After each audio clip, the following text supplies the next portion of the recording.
reverência pela palavra de Deus, nós precisamos nos colocar de pé diante da palavra de Deus. Eu estou lendo aqui as Sagradas Escrituras, e as Sagradas Escrituras por si só têm poder, e tem que haver diante de nós uma reverência, amém? Eu gostaria de convidar você a abrir a sua Bíblia lá em Provérbios, capítulo 1, versículo 1.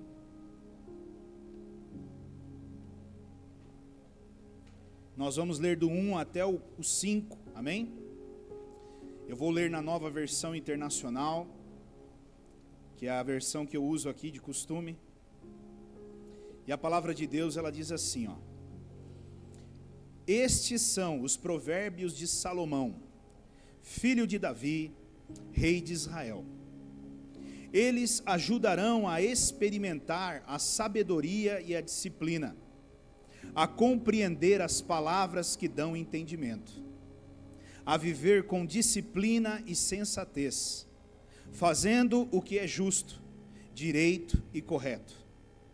Ajudarão a dar prudência aos inexperientes e conhecimento e bom senso aos jovens.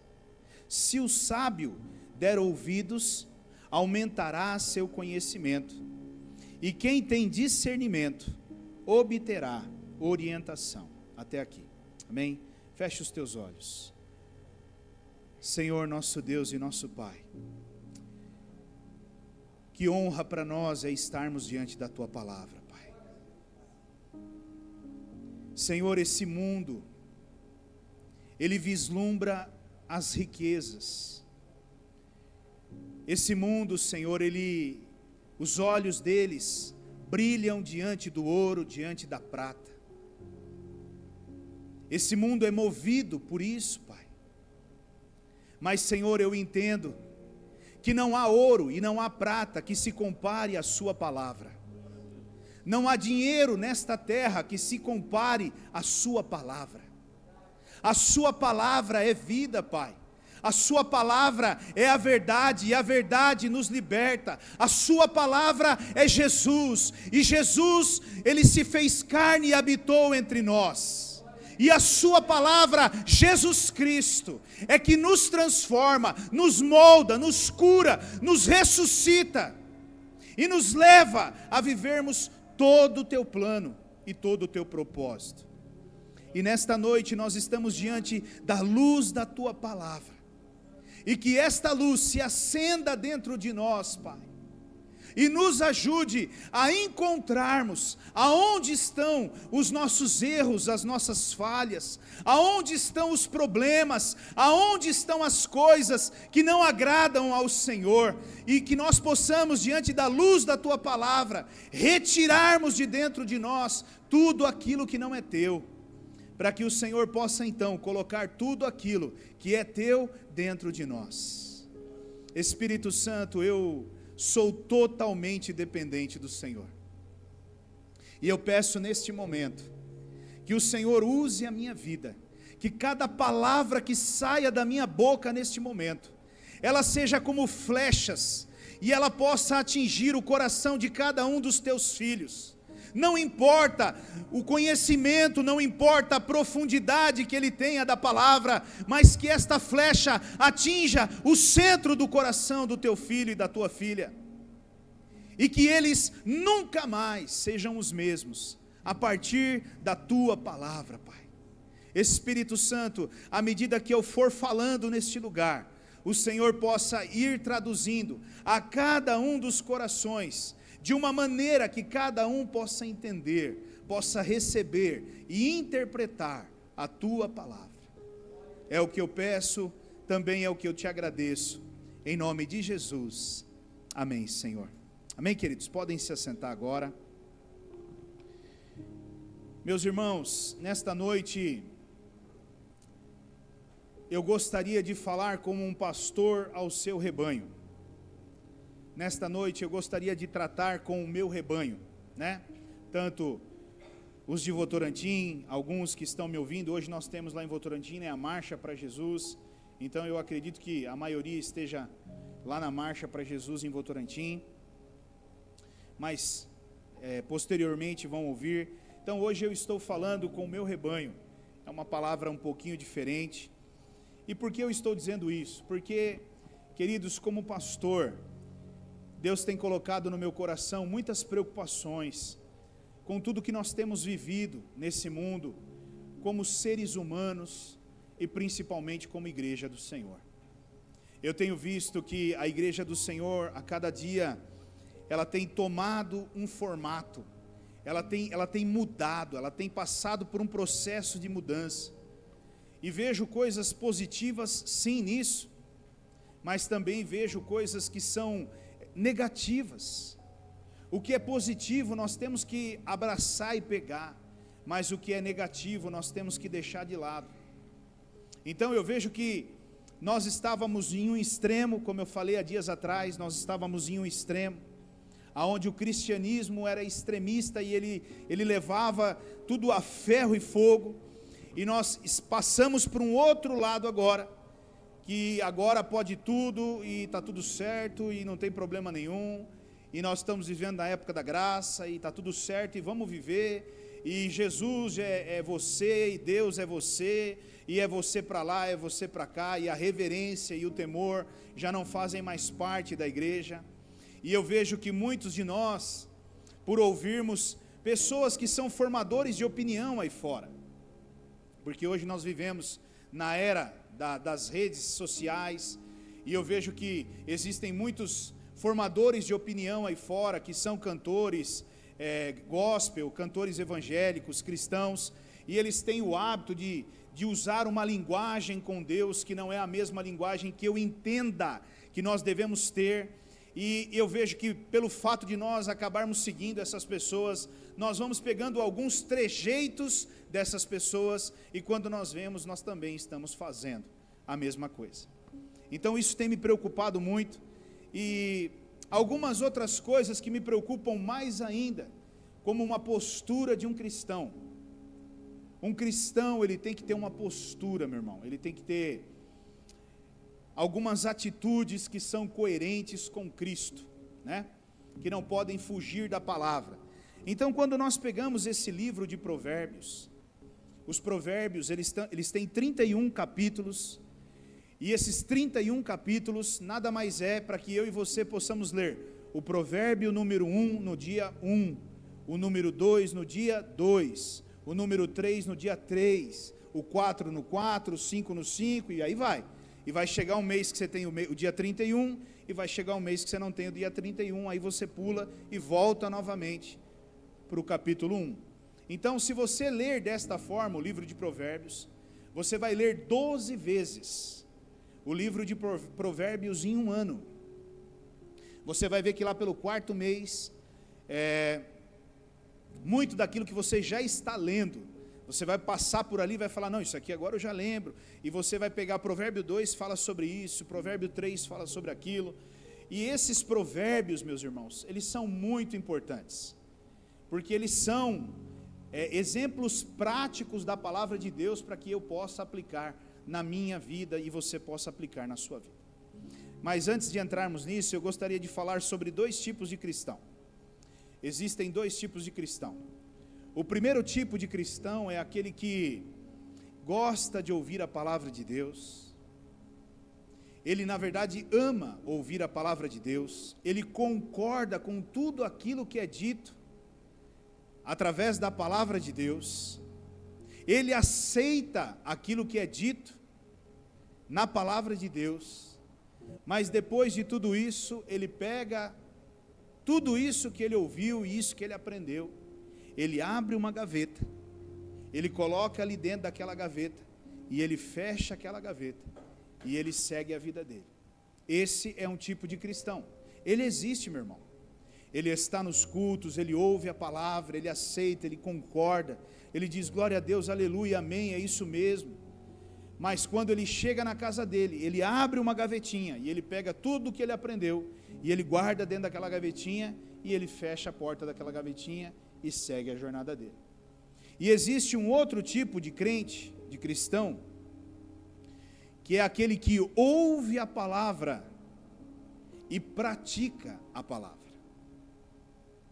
É um tipo de cristão que ele ouve aquilo que está sendo dito, e ele diz assim, eu quero praticar o que está sendo dito aqui, porque eu quero que a minha vida seja transformada, porque eu quero que a minha família seja transformada, porque eu quero provar e desfrutar de tudo que é melhor que Deus tem para a minha vida e para a minha família, e eu sei que se eu colocar isso em prática, vai acontecer na minha vida. Meu irmão, que tipo de cristão você se identifica? Com qual tipo desses você se identifica? Com aquele que recebe a palavra, concorda com ela, aceita ela, mas tem o costume de colocá-la dentro da gaveta? Ou você é aquele cristão que recebe a palavra, aceita ela e coloca cada detalhe dela em prática na sua vida? É muito importante que você entenda o que eu estou querendo te dizer, porque não há, meu irmão, escute isso, não há e não haverá ninguém na terra que, ao aplicar a palavra de Deus na vida dele, não obterá transformações e mudanças na vida dele. É impossível alguém que aplique a palavra de Deus na vida dele, ele permanecer da mesma forma que ele está. Não, querido.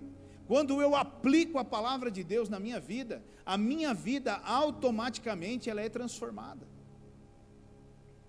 Há tempos atrás aqui, nós tivemos um jantar de casais aqui na igreja, e a Rose fez um desafio de 40 dias, com os casais, e durante esses 40 dias ela ia mandando ali uma lição, para cada dia havia uma lição, e nós, ao longo desses 40 dias, nós fomos obtendo retornos, de pessoas que iam dizendo assim, glória a Deus, porque o meu casamento tem mudado, porque a minha vida tem sido transformada, a minha casa já não é mais a mesma.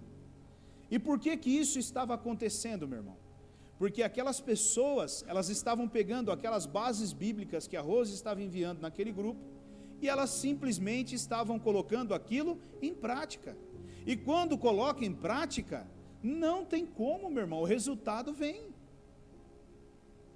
O problema é que nós pegamos muitas das vezes a palavra e colocamos na gaveta. A gaveta, meu irmão, ela pode ser uma grande convertida ali, porque se ela receber tudo que você está colocando dentro dela, olha, pensa numa gaveta crente. Agora, se você não colocar isso na sua vida, meu irmão, você corre o risco de perder tudo aquilo que Deus tem para a sua vida, amém? Então eu afirmaria na verdade, que o livro de Provérbios, ele é a base, aonde eu e você deveríamos todos os dias edificar a nossa vida e o nosso dia a dia. Você quer edificar o seu dia a dia? Edifique o seu dia a dia em cima desse livro de Provérbios. Use-o como uma referência, use-o como uma base para as tuas decisões, para as tuas escolhas, para os afazeres da sua vida, do seu dia a dia. E nessa noite é isso que eu quero falar com você. Deus, ele não está preocupado só com as coisas grandes da sua vida.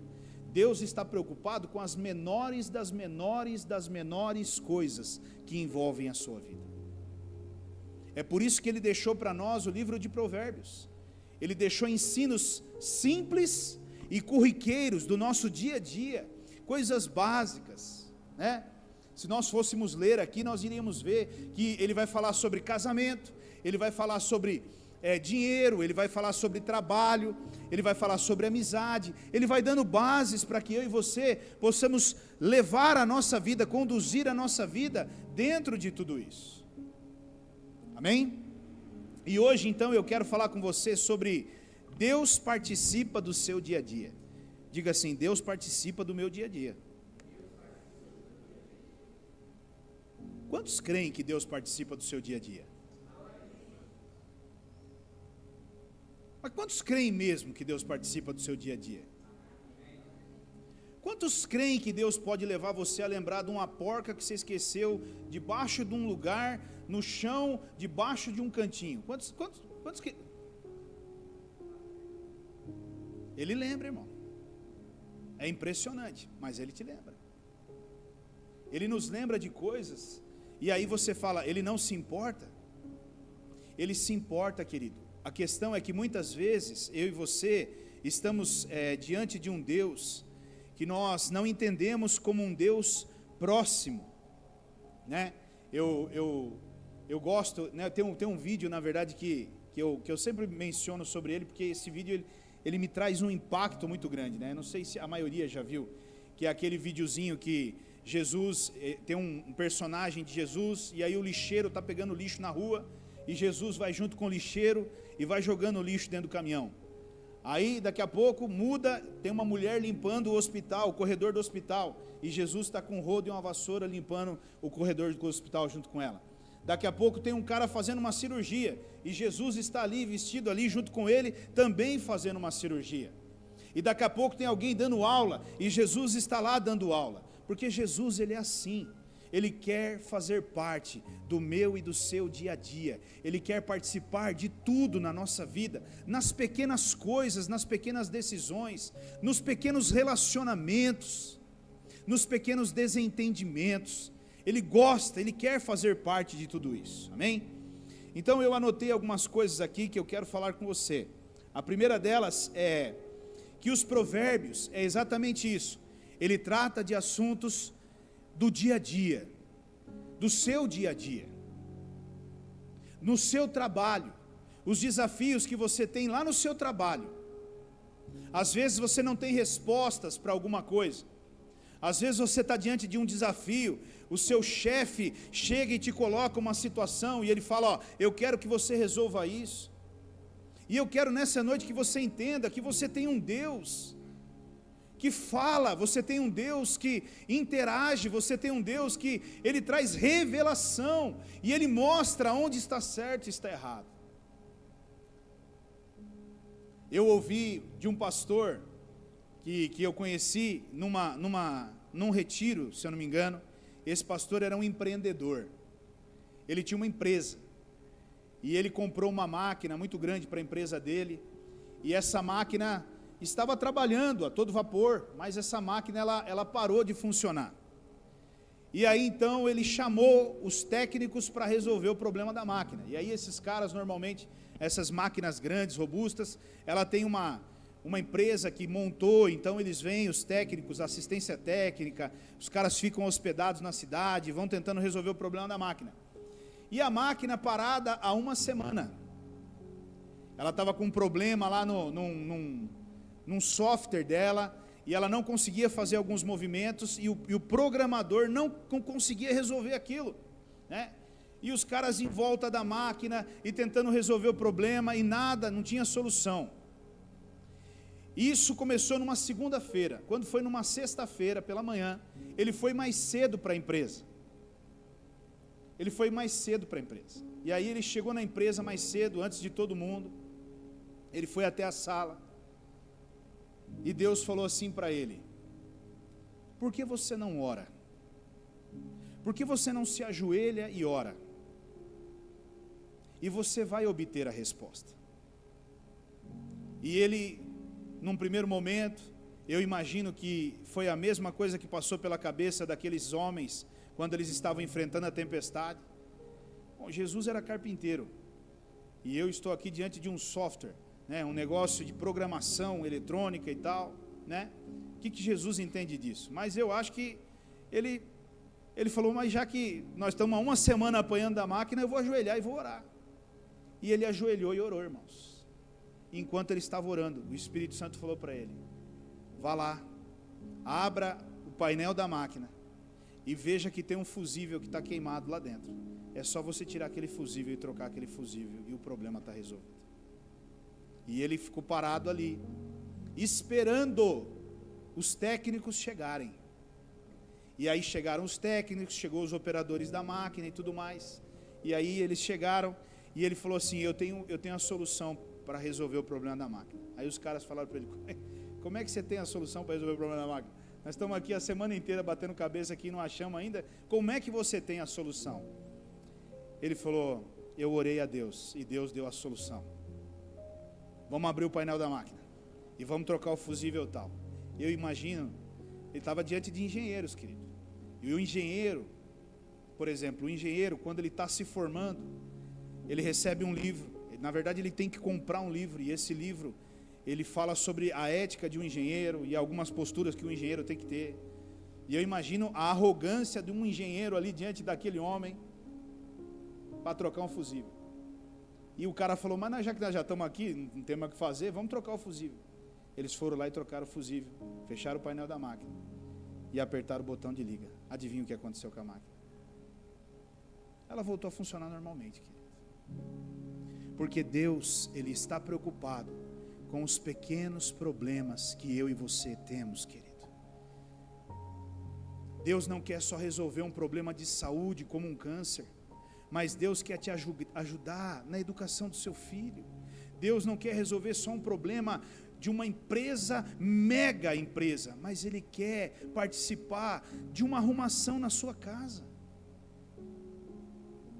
Ele quer participar de um jantar na sua casa. Você talvez não esteja sentando na mesa, mas como uma família e compartilhando ali um jantar. E talvez Ele esteja nessa noite querendo dizer para você, filho, filha, a mesa que você tem na sua casa serve para isso. Para você sentar com o seu marido, com a sua esposa e seus filhos, e ao redor dessa mesa vocês conversarem. Então são pequenas coisas, mas que são extremamente importantes, e que eu e você muitas vezes deixamos Deus de lado. Não deixe Deus de lado. Todos os dias, para onde você for, não importa se você vai para Jundiaí, se você vai para Indaiatuba, ou você vai para São Paulo, ou para o Rio de Janeiro, convide o Espírito Santo para sentar no banco do passageiro do seu lado, e diga para ele, eu quero ir daqui até lá, conversando com o Senhor, e eu quero ter um bom bate-papo com o Senhor. Meu irmão, não existe ninguém melhor do que o Espírito Santo para fazer companhia para você todos os dias. E não existe ninguém com maior sabedoria que Ele, para te orientar, diante de todos os desafios que você tem na sua vida. Amém? Uma segunda coisa que eu quero falar sobre os provérbios. Os provérbios, eles dizem que para você ser sábio, é necessário que primeiro você tema a Deus. É necessário primeiro temer ao Senhor. Para que eu seja sábio, eu preciso primeiro temer a Deus. Veja, querido, sabedoria sem temor a Deus é balela. Sabedoria sem temor a Deus não serve para nada. Agora, a verdadeira sabedoria, ela se resume a uma coisa: praticar o que Deus está me pedindo na sua palavra. Isso é temer ao Senhor. Como que eu consigo temer a Deus? Eu só consigo temer a Deus colocando em prática o que Ele me pede na sua palavra. Quanto mais eu pratico o que Deus me pede na palavra, mais eu estou me tornando alguém temente a Deus. Seja temente ao Senhor, leve a palavra de Deus ao pé da letra, as vírgulas da palavra de Deus leve ao pé da letra, seja alguém que leva a sério a palavra de Deus. Examine as Escrituras, olhe para a sua vida e veja se a sua vida está alinhada com as Escrituras sagradas. E se não tiver, meu irmão, chegou a hora de mudar.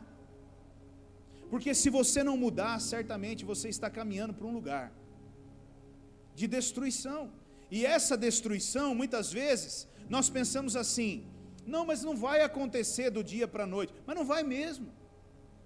Às vezes levam 10 anos, 15 anos, mas você nem percebe, e quando você vê, o seu casamento já não é mais o mesmo, a sua família já não é mais a mesma, os problemas, eles vão tomando uma proporção, e você vai vendo um distanciamento dentro daquele lar, que já não é mais o que acontecia anteriormente.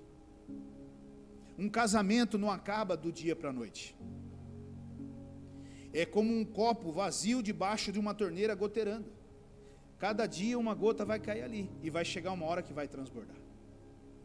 Agora, se você for um homem, uma mulher que teme a Deus, você vai pegar a palavra de Deus e vai aplicar na sua vida, e seja em qualquer área que for, meu irmão, seja na área profissional, seja na área familiar, na educação dos teus filhos, em todas as áreas, mas entenda, quanto mais eu sou temente a Deus, mais sábio eu me torno. Você quer ser um homem sábio, uma mulher sábia? Pratique a palavra de Deus. Uma terceira coisa, que eu anotei aqui, uma terceira anotação sobre os provérbios, é que os provérbios, eles servem para aconselhar pessoas que estão vivendo em situações difíceis. Os provérbios, eles falam sobre as relações nas famílias. Então, o provérbio, ele serve para me ajudar nas relações familiares, mas ele também serve para eu ver como eu estou me comportando nos meus negócios. Meu irmão, os cristãos da modernidade de hoje, eles não levam mais em consideração o que está escrito na palavra. Existem pastores que não levam mais em consideração, pastores que têm negócios, pastores que fazem negócios, e que eles têm um modo de fazer negócios que não tem nada a ver com a Bíblia. É como se ele estivesse dizendo assim: não, aqui eu não sou pastor, aqui eu sou empreendedor. Mas você não é cristão? Eu não estou falando de um título, eu estou falando de uma postura, eu estou falando de algo muito sério. Então os provérbios, eles vêm para me mostrar como está o meu comportamento nos negócios, como está o meu comportamento no meu trabalho. Eu tenho me comportado bem no meu trabalho? Eu tenho honrado ao meu patrão? E o teu patrão não é o teu patrão, aquele de carne e osso que você conhece. O teu patrão é outro, é Deus. Você tem honrado o teu patrão? Você tem feito o que tem sido pedido? Você tem trabalhado dentro dos horários que são estabelecidos? Falei há dias atrás aqui também sobre algo muito comum, né? Nós temos o hábito de... irmãos, eu já passei por todo tipo de coisas que eu vou dizer aqui, porque eu já fui gestor de empresa por muitos e muitos anos, e isso era muito comum. De manhã eu chegava na empresa sempre mais cedo, aí o horário de entrar era 7 horas, o camarada chegava às 7h05, aí ele chegava pianinho, entendeu? Pianinho, ele chegava só na ponta do dedinho para ver se ninguém pegava ele. Aí ele entrando sorrateiramente na linha de produção, ninguém me viu, papapá e tal. Se eu cheguei 5 minutos atrasados no meu trabalho, o que eu deveria fazer no final do dia? O que eu deveria fazer no final do dia? Como? Aí eu ficava esperando, lá no corredor da morte, porque tinha que passar para deixar digital lá no relógio de ponta. 4h55, o campeão já estava indo. Aleluia, louvado seja Deus e glória a Deus. É crente, aleluia, aleluia, Aí ele ia passar digital, aí eu falava para ele: onde você está indo? Estou indo para casa. Você está indo para casa? Pega seu cupomzinho, pega seu recibinho de manhã cedo aí. Que hora que você entrou hoje? 7h05? E você está passando sua digital 4h55, cara? Tá certo isso? Eu estava falando com um crente, meu irmão. Não, mas... O quê? Explica aí, irmão. Vamos lá. O cara sai para almoçar meio-dia, volta meio-dia e 15, passa lá no corredor da morte, põe a digital, pega o recibinho e volta para o refeitório terminar as conversas dele. Aí meio-dia e 15, meio-dia e 20, ou a hora que alguém sentir falta dele, vai lá e chama atenção e fala: viu, ei, os caras estão trabalhando lá. Eu estou voltando lá, eu estou indo lá. Meu irmão, você precisa olhar como que é o seu comportamento dentro do ambiente de trabalho. Às vezes você não cresce, você não se desenvolve dentro daquele trabalho que você tem, porque você não entende esse tipo de coisa. O seu comportamento, Provérbios também nos ajuda a entendermos o nosso comportamento na igreja, como nós temos nos comportado na igreja, com os nossos irmãos, como nós temos sido com os nossos irmãos, como nós temos, que ações nós temos tido com os nossos irmãos.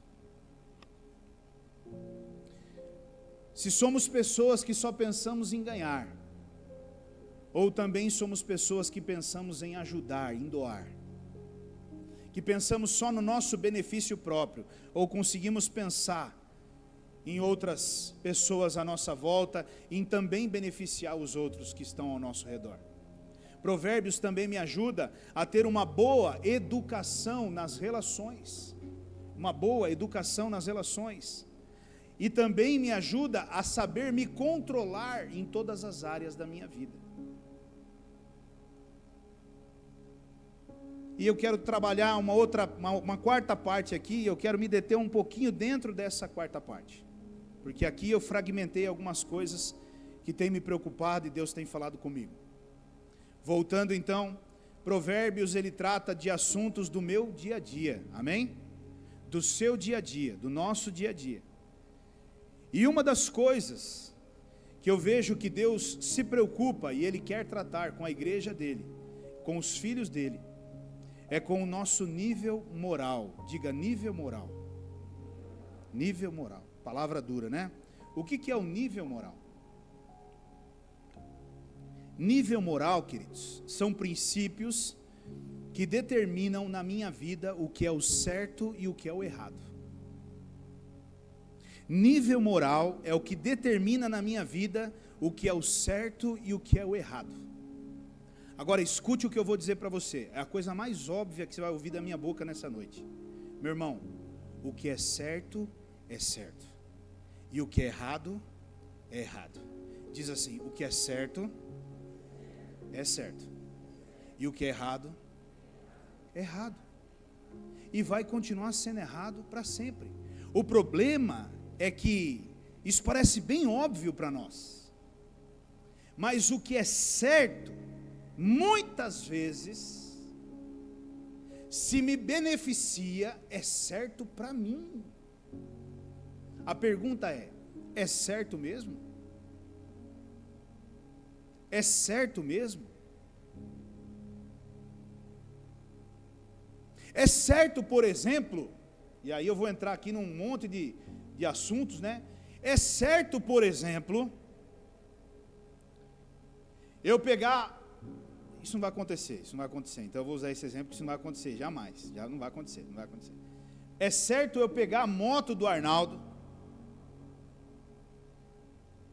usar a moto do Arnaldo,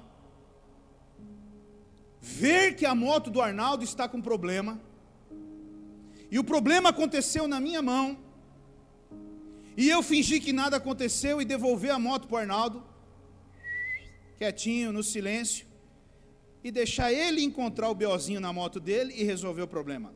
É certo isso, irmãos? Mas às vezes eu entendo que para alguns é certo. É certo.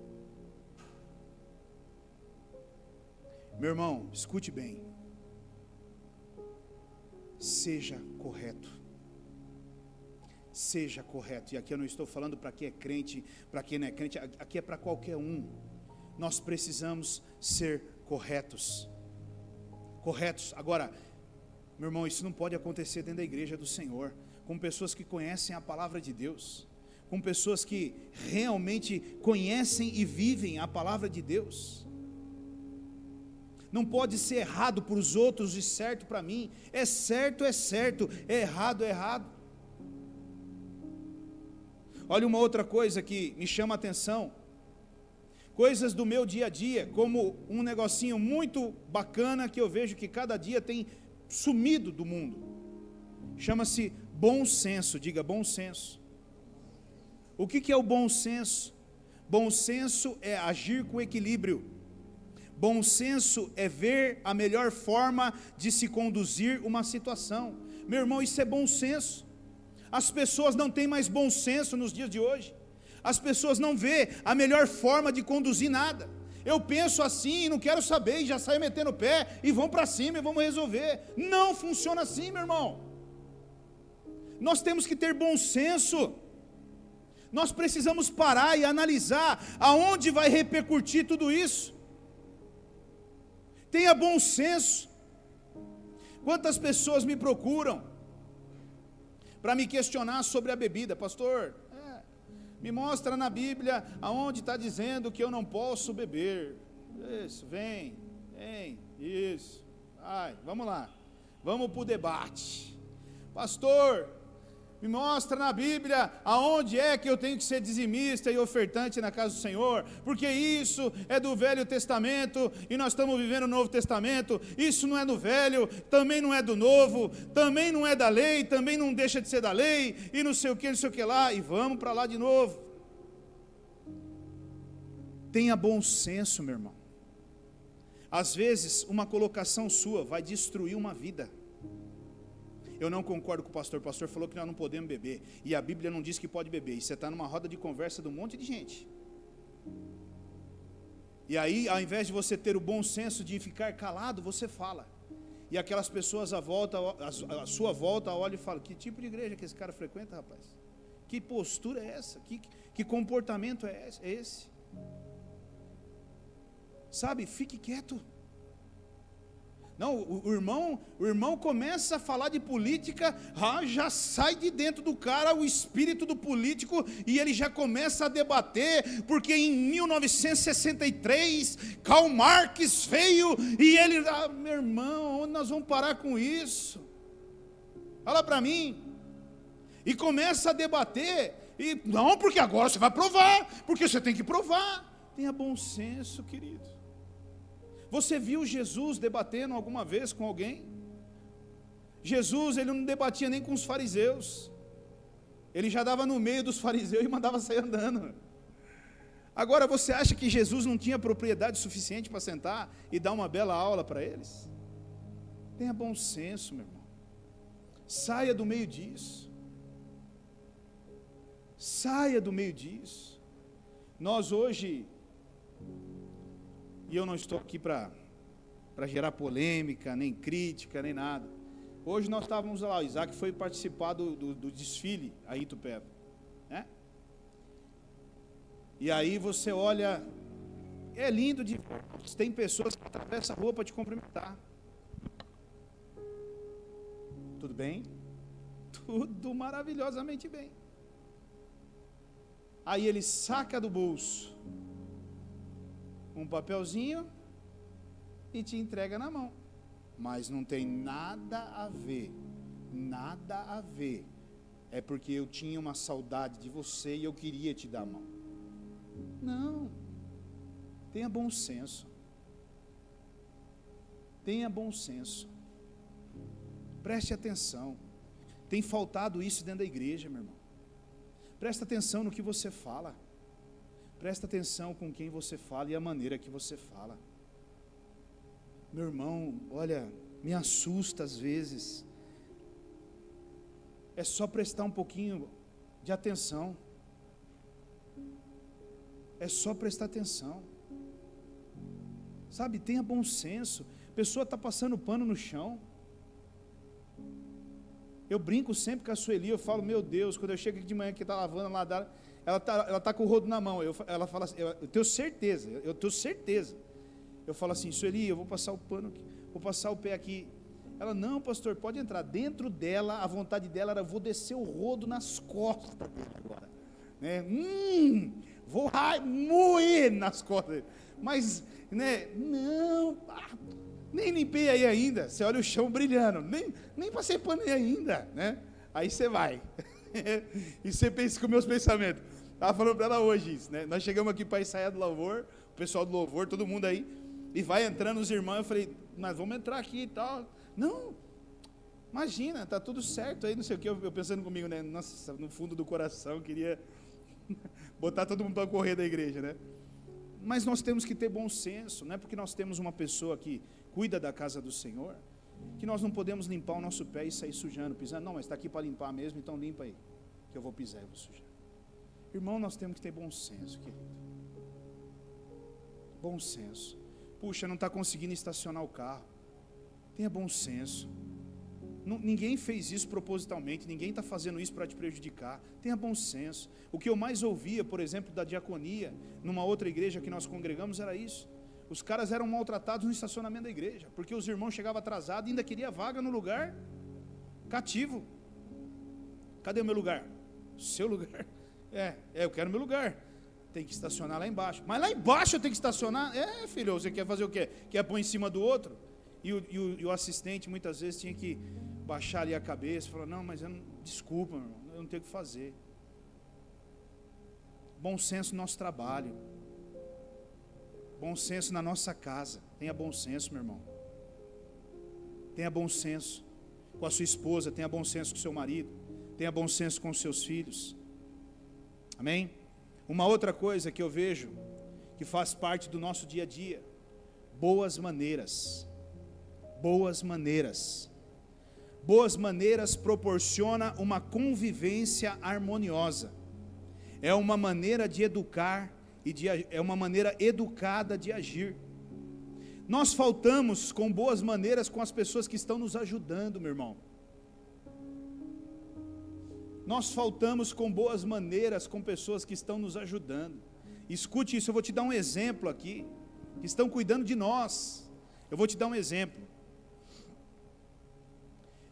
Você pega uma pessoa, você vê que ela está precisando de ajuda. Aí você vai lá, se compadece dela e ajuda ela. Uma vez. Passou algum tempo, pouco tempo, ela volta a precisar de ajuda de novo.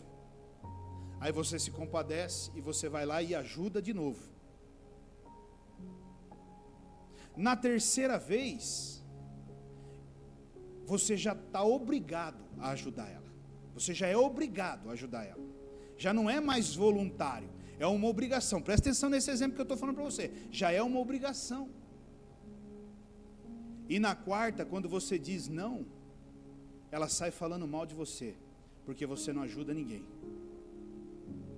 Está certo isso, irmãos? Isso é muito comum. Isso é muito comum. E sabe o que é mais triste? Não é lá fora, é dentro da igreja. É dentro da igreja. Você ajuda uma vez, você ajuda duas, na terceira já não é mais ajuda, é obrigação. E se você disser não, você é o ruim da história, você é o mal, você é o monstro, você é o endemoniado, o encapetado, o anticristo, o que vai para o inferno, o que não tem Deus no coração, o que não aceitou a Cristo ainda, e por aí vai. Quer que eu continue? Isso é comum. Agora, quando é que nós temos uma boa maneira, por exemplo, de ir lá e honrar aquela pessoa que nos ajudou no momento em que nós precisamos? Quando é que nós temos essa atitude? Entendeu? De fazermos o oposto disso. De irmos lá até aquela pessoa e falarmos assim, ó, eu quero te honrar por isso que você fez. Isso são boas maneiras, são formas de agir, querido, que fazem a diferença. A verdade, meu irmão, escute isso. A Bíblia diz que nós somos resgatados do império das trevas e fomos transportados para o reino do Filho de Deus. Mas tem muitos que foram resgatados do império das trevas, mas as trevas ainda continuam dentro deles. Ser resgatado do império das trevas não significa que as trevas saíram de dentro de você. Isso é profundo. Isso é profundo. Amém? Uma outra coisa que eu vejo que faz parte do meu dia a dia, do seu dia a dia, justiça. Justiça. Justiça é fazer o que precisa ser feito, mesmo que isso venha me trazer um prejuízo e até me prejudique. Isso é justiça, meu irmão. É fazer o que tem que ser feito, mesmo que isso venha me prejudicar. Venha me prejudicar. Você quer ver uma batida de carro? Nossa, a batida de carro é nítido você ver um negócio desse aqui, ó. Bateu o carro, o cara sabe que ele está errado, ele já passa a mão no celular, ele já sai do lado, já começa a falar, chama lá fulano que eu quero já falar com o meu advogado, que nós já vamos resolver isso aqui, que não sei o que lá. Meu irmão, você sabe que na maioria das vezes, um acidente de carro envolve duas pessoas, e na maioria das vezes os dois estão errados. Ou freou e o outro bateu na traseira, ou alguma coisa aconteceu, mas ninguém quer assumir nada, ninguém. Eu quero ver o meu lado, eu quero ver o que é bom para mim, o que é bom para o outro, problema do outro. Meu irmão, isso é um absurdo. Nós temos que parar e ver o que é o senso da justiça de Deus. É perder muitas vezes, mas eu estou perdendo. Não importa, perca, mas siga a palavra de Deus. Perca, mas seja justo. E infelizmente, meu irmão, a maioria dos cristãos, eles tendem a ajustar a justiça para eles. Não é justo. Não é justo. O dia que eu bati no rapaz, o Vitor estava comigo lá. Ele desceu do carro rapidamente e ele já desceu meio que agitado, e eu falei para ele: relaxa, cara, fique em paz, está tudo certo. Pega aqui meu número, já vamos acionar o seguro, tem seguro para terceiro, e se não tivesse, tinha que pagar do mesmo jeito. Eu bati na sua traseira. Não, mas é porque eu freiei também e tal. Não, cara, foi eu bati na sua traseira, cara. Fui eu que bati. E aí já acertou, o cara saiu em paz. Meu irmão, não existe. Não, como é que é? Como é que você... Não, mas você freou, mas não sei... Não, para! O errado sou eu. Se o errado sou eu tenho que assumir a culpa e assumir as consequências do meu erro. Eu não posso querer jogar na costa do outro aquilo que eu errei, mas você também freou, mas você foi aquilo. Pare! Eu não trabalho direito porque o meu patrão, eu não faço porque a minha igreja, eu não sei o que. Pare! Seja justo. Ainda que você perca, volto no mesmo exemplo que o Arnaldo deu, que eu estava dando do Arnaldo. O Arnaldo me emprestou a moto dele, eu peguei a moto do Arnaldo para usar a moto do Arnaldo, e infelizmente a moto do Arnaldo quebrou na minha mão. O que eu devo fazer, meu irmão? Como um bom cristão, ir empurrando a motinho até lá na porta da casa do Arnaldo, suando igual um condenado, dá 2 tapas no portão, o Arnaldo sai. Arnaldo, eu peguei, cara, estragou, já devia estar com problema mesmo, né? Você não cuida direito da moto, então tem que resolver isso aí, cara, né? Tá aí a moto. Isso é um absurdo, meu irmão. Não, cara, estou te devolvendo a moto melhor do que ela estava. Irmãos, nós pegamos às vezes o carro de alguém emprestado. Você enche o tanque de gasolina quando você devolve? Isso é sério. Você se preocupa com isso porque você não usou só a gasolina. Você usou pneu, você usou óleo, você usou freio, você usou um monte de coisa. E isso tem um custo. E nós como cristãos deveríamos ter essa consciência. Aliás, você usou um bem do outro, que te ajudou, que te abençoou. Isso é muito sério. E sabe, eu não estou falando com as pessoas lá de fora, como eu disse, eu estou falando com os membros da minha igreja, eu estou falando com minhas ovelhas. Eu estou falando agora com as minhas ovelhas. Se você me enxerga como seu pastor, ouça o que eu estou dizendo. Tem que haver uma postura diferente. Tem que haver uma mudança em nós. Temos que lutar por esse senso de justiça. Mateus 7:2.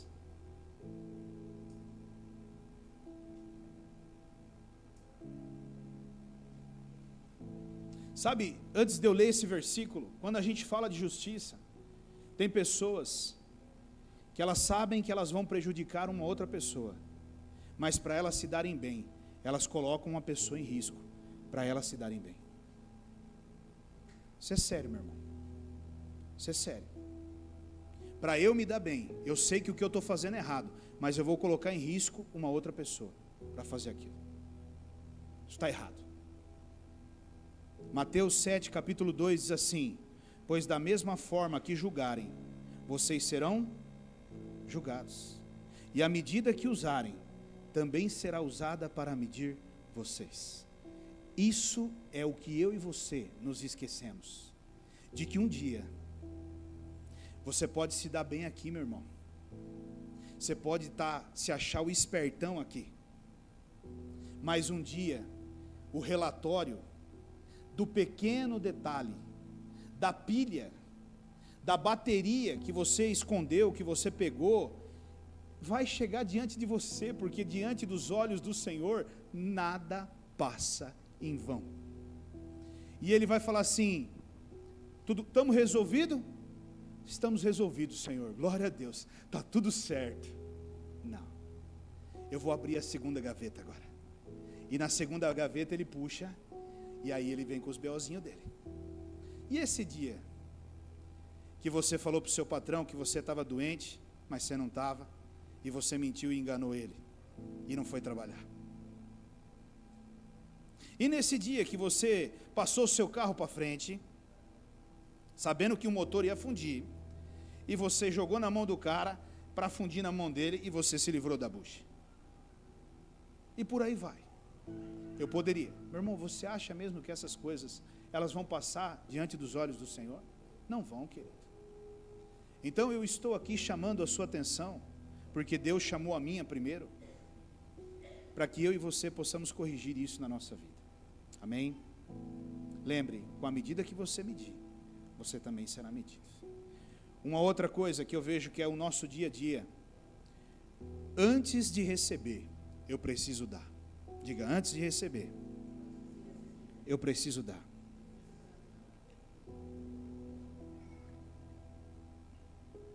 Meu irmão, o exemplo mais claro disso está no meu e no seu relacionamento com Jesus. Eu dei a minha vida para Jesus, e eu recebi em troca, diga, salvação eterna. Então antes eu preciso dar, para depois eu receber. Entenda isso. A nossa vida, querido, ela é formada dessa forma. Eu preciso aprender a dar, eu preciso aprender a doar. E quando eu estou falando de dar, eu estou falando de tudo, não estou falando de dinheiro, porque muitos de nós já pensamos em dinheiro. Não, é dar atenção para alguém. Todos nós queremos a atenção de alguém, mas não damos atenção para ninguém. Todos nós queremos receber uma mensagem de alguém se preocupando conosco, mas quando foi a última vez que você mandou mensagem para alguém se preocupando com alguém? Sabe, pastor, eu fui embora daquela igreja, porque aquela igreja não se preocupa comigo. Verdade, meu irmão. Quando foi a última vez que você se preocupou com alguém de lá? Nunca, pastor. Eu colho aquilo que eu planto. Dê mais atenção, dê mais amor, dê mais cuidado, dê mais respeito, e eu tenho certeza que você vai receber tudo isso em dobro na sua vida. E a começar dentro da minha casa, dentro do meu lar, na minha família. Agora eu pergunto para você aí no seu lugar, responda para você mesmo. Pensa no que você tem dado. O que você tem dado? Para aí, reflete aí. O que você tem dado? O que você tem dado às pessoas? Agora volta pensando no que você vai colher diante disso que você tem dado. Você tem colheita aí para colher? Se hoje você ficar na beira de uma estrada, você tem alguém que você pode ligar e pedir socorro, e certamente essas pessoas vão estar lá? Se hoje você estiver passando por um dia mal, você vai ter alguém que vai certamente estender a mão e te ajudar. Meu irmão, entenda, querido. Primeiro você precisa dar, para depois você receber. Amém? Atos 20, 35 para nós. Olha o que Jesus diz, ou melhor, o que o apóstolo Paulo está dizendo, né? Em tudo o que fiz, mostrei-lhes que mediante trabalho árduo devemos ajudar os fracos, lembrando as palavras do próprio Senhor Jesus, que disse: a maior felicidade em dar do que? A maior felicidade em dar do que? Seja um doador, meu irmão. Doe o seu tempo, doe a sua atenção. Não fique preso a coisas pequenas, a horários, a tantas coisas. Deixa correr. Coisas do seu dia a dia. Mania de sempre estar certo. Mania de sempre estar certo. Assim, diz assim, ó, mania de sempre estar certo. Meu irmão, existem pessoas que não erram. Sabia disso? Elas são perfeitas. Elas só não foram arrebatadas ainda porque deve ter algum propósito de Deus aqui para elas na terra, porque é muita perfeição. Elas não erram. Elas estão sempre certas. Certas. E ponto final. Você sentou para conversar, você sentou para dialogar, você perdeu, porque elas estão certas. Mas deixa eu te... Perdeu, cara. Perdeu. Só que tem um detalhe, querido. Quem gosta de ficar perto de pessoas assim? Quem gosta de conviver com pessoas assim? Ninguém. O certo, ele se isola. O certo fica sozinho. O certo, as pessoas não procuram ele. As pessoas não compartilham com ele. Porque não adianta conversar com o certo, não adianta discutir com o certo, ele está certo. Não adianta você tentar mostrar para ele o seu ponto de vista, porque você está errado e ele está certo. Então, se você não tomar cuidado, meu irmão, e isso começa dentro da própria casa, maridos e esposas discutindo dentro do próprio lar, aí vai começar uma briga de casal. Eu sou certo. Aí o marido vai e faz a colocação dele. Coitado, inocente, né, cara? Nossa. A mulher fala assim, ela levanta um dedo, esse dedo aqui, e ela diz assim: espera aí. Ela vai até o quarto e ela vem com um caderninho. E ela começa a folhear. No dia 13 de abril, às 14 horas e 13 segundos, 13 minutos e 07 segundos, você estava tal.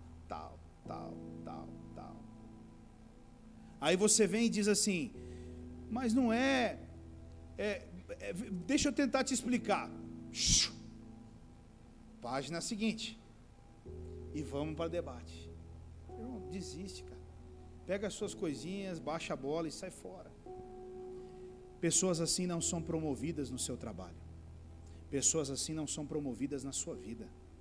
Pessoas assim não conseguem relacionamentos bons. Elas ficam isoladas do mundo, porque elas são donas da verdade.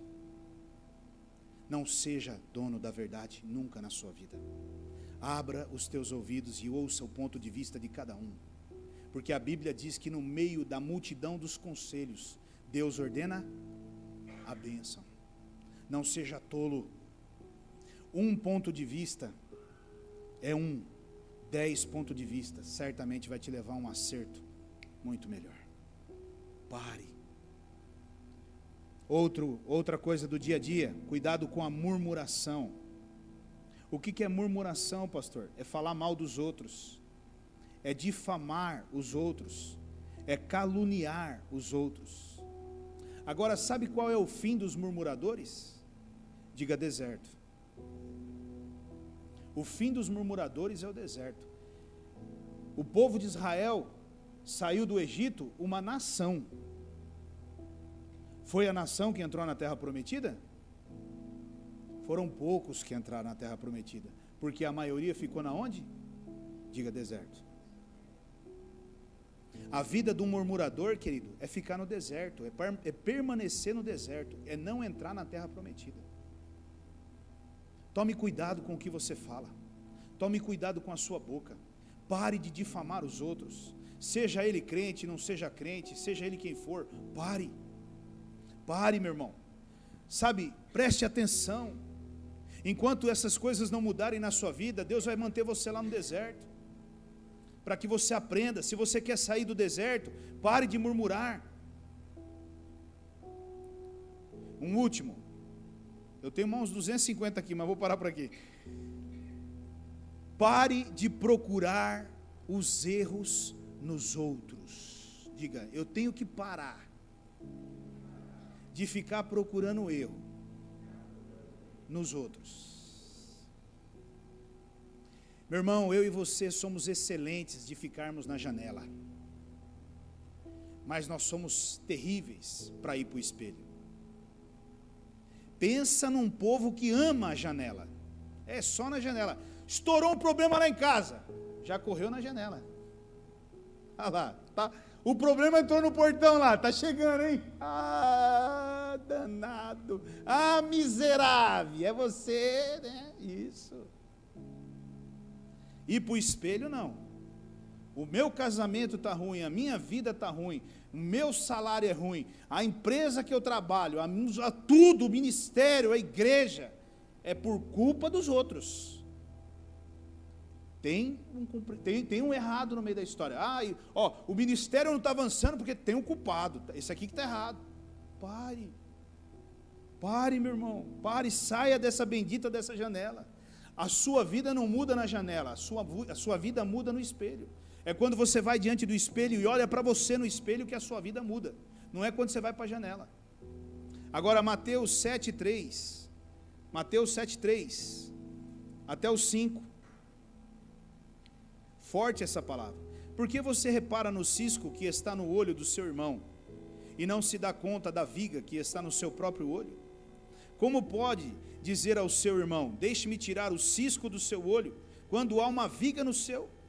Hipócrita, tire primeiro a viga do seu olho, e então verá claramente para tirar o cisco do olho do seu irmão. Pare, meu irmão, pare de olhar pela vida dos outros, pare de ficar procurando os erros dos outros, olhe para a sua vida e veja os teus erros. Será que você não tem erro? Ou você faz parte do time que eu falei anteriormente, eu não erro. Mateus 7,16. Vocês os reconhecerão por seus frutos. Pode alguém colher uvas de um espinheiro ou figos de ervas daninhas? Semelhantemente, toda árvore boa dá frutos bons, mas a árvore ruim dá frutos ruins. A árvore boa não pode dar frutos ruins, nem a árvore ruim pode dar frutos bons. Meu irmão, você precisa olhar para a sua vida. Você precisa olhar para a sua vida. Você precisa parar. Você precisa fazer um balanço da sua vida. Sabe, queridos, quando nós olhamos para essas coisas que foram ditas nesta noite, elas trazem solução para todas as áreas da nossa vida. Se nós pegarmos uma mensagem como essa e nós ficarmos meditando nela, nós vamos ver que nós consertamos muitos problemas que acontecem na nossa vida. Resolvemos uma série de problemas que pode haver na nossa vida. Nós precisamos mudar a nossa postura, a nossa conduta como cristãos. Nós não estamos aqui para sermos mais uma igreja. Nós estamos aqui para sermos uma igreja. Uma igreja com princípios, com propósitos, com uma conduta certa, justa. Eu sonho e eu clamo diante de Deus para que nós possamos recuperar aquela imagem que havia de antigamente dos cristãos antigos. Homens que eram valorizados por sua palavra, por sua postura e por sua conduta. Como eu disse e sempre vou dizer, eu não estou preocupado em encher a igreja. Não é esse o propósito. Porque uma coisa eu sei, o dia que Cristo brilhar na minha vida e na sua vida, as pessoas que passarem ali na rua, elas vão ver uma luz tão forte brilhando aqui, que automaticamente elas vão querer entrar nesse lugar, e elas vão falar assim, eu quero esse mesmo Deus que vocês têm, porque esse Deus aí eu não conheço. Amém, irmãos? Pense sobre isso. Pense sobre isso. Esses dias atrás eu estava conversando com uma pessoa e ela recebeu, e eu acho, isso é demais, irmãos, porque é uma postura que para mim me chama a atenção. O chefe, a empresa chama para uma negociação e propõe um salário bom, um cargo bom, mas Junto com um salário bom, com um cargo bom, vem o quê? As condições. E aí, essa pessoa, ela vira para o chefe e ela fala assim: eu vou falar com o meu pastor. E dependendo do que o meu pastor falar, aí eu volto e dou o retorno. A pessoa virou e falou assim para ele assim: mas rapaz, seu pastor, quem põe comida na mesa na sua casa? É o seu pastor? Não, é você quem põe comida na mesa da sua casa. Ele falou assim: não tem problema. Eu volto e repito, vou conversar com o meu pastor, e diante daquilo que ele me orientar, eu volto e sento com você e respondo. Não gostaram. E eu entendo porque eles não gostaram, porque isso não é normal para eles. Mas uma coisa que eu quero que você entenda, meu irmão, é que quando você toma posições como essa, você não sai debaixo da bênção e nem da cobertura do Senhor. O inimigo não tem como tocar. E eu disse ainda, eu ainda disse, olha, escute bem o que eu vou dizer. A sua decisão diante desses homens, lá na frente, vai ser o que vai levá-los para o caminho do Senhor. Não tenha dúvida disso. Porque os manjares foram colocados diante de você, e você teve uma postura de crente diante do mundo. Você poderia ter abraçado e dito: não, agora, não. Você disse: não, por mais que isso é bom e vai mudar a minha vida, eu prefiro ainda estar debaixo de cobertura e obedecer, e assim, se falar que não é para fazer, eu volto e digo: não vou fazer, e ponto final. Amém? Meu irmão, cuide dessas coisas na sua vida. Eu sei que é uma palavra dura, eu sei que eu mexo em lugares, eu cutuco situações, mas eu preciso fazer isso, porque eu quero que eu e você sejamos cristãos, referência aonde nós estamos, na nossa família, em qualquer lugar, que as pessoas possam olhar para nós e ver Cristo em nós, na nossa vida, na nossa atitude, na nossa decisão, no nosso comportamento. Que a sua reputação, quando forem falar de você, as pessoas possam encher a boca e dizerem: fulano de tal, rapaz, esse eu conheço, homem de Deus, essa eu conheço, mulher de Deus, amém? Vamos nos colocar de pé.